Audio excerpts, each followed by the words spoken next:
The Chair yields to the gentlelady from Florida, Ms. Ros-Lehtinen. Thank you so much, Mr. Chairman. Thank you, gentlemen, for excellent testimony. Constituents ask, what are our strategic goals and objectives in Iraq at the moment? Do you believe that the administration has formulated a rationale and a concrete policy for Iraq, or is it more of an ad hoc wait-and-see approach? That's my first question. And President Obama said that the administration wouldn't fall into the trap of whack-a-mole foreign policy, and that ISIL is just one of a number of organizations that we have to stay focused on. In his speech announcing that he was sending up to 300 advisors to Iraq, the President said that Iraqi leaders must come together around a political plan for Iraqi's future, and that a parliament should convene as soon as possible. Yet we haven't really felt a sense of urgency from the administration to deal with ISIL or the political situation in Iraq yet.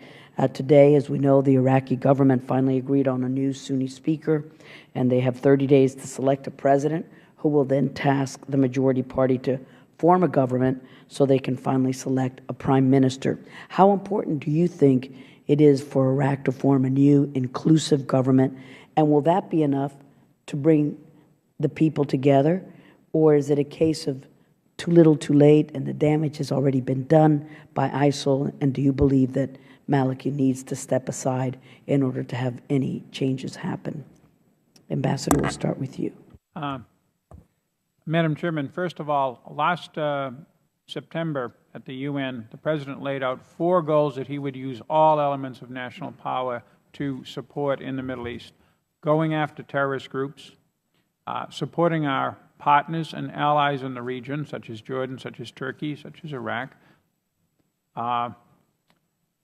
working against weapons of mass destruction, and ensuring the free flow of oil. Right now, 3 of those 4 are under pressure because of this development of ISIL. Terrorist movement, friends and allies being threatened today and tomorrow, as my colleagues have talked about with Jordan and Saudi Arabia, and of course, eventually the free flow of oil, not because, as General Keane said, ISIL can move into the south. What they can do is create enough chaos to put a damper on international engagement in the oil industry in the south. They can open the door for Iran to come in, and it's not in Iran's interest to have Iraq pumping more oil than Iran does, which is Thank you, Mr. Ambassador. Let me just go to the rest of In reference to goals and objectives, certainly in the Middle East we want a stable and secure Middle East, and certainly we desired that for Iraq, and we wanted Iraq to be able to defend itself and not be a threat to its neighbors. You know, the comment about the whack-a-mole, I mean, I think that's a really misguided comment, because the fact of the matter is radical Islam is on the rise in the Middle East. Obviously, we're focused on ISIL because of what they have accomplished, but it's on the rise in the Middle East and in Africa, and we have no comprehensive strategy to truly deal with that. So it's not about whacking a mole, it's about using the region in a common strategy to work against this movement. It's an ideological movement, and we should come together, much as we did against communist ideology, and unite together to do that, sharing intelligence training, partnerships, et cetera, and formalize those relationships. Thank We're not you, doing sir. that. Mr. Bandow. Well, it certainly appears to me that the administration desires both stability and unity when it comes to Iraq.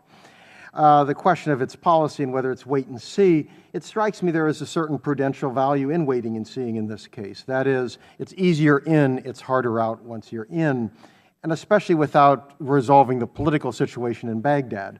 It's hard for me to see a solution without getting a more inclusive government, and I have a hard time seeing that with Maliki.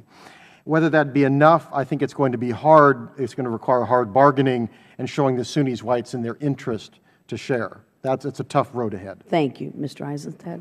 2 very quick points. The politics are key to the military success. Politics got us to where we are, and in order to get ourselves out of this situation, the politics in Baghdad have to be right. So yes, a broader, more representative government is key.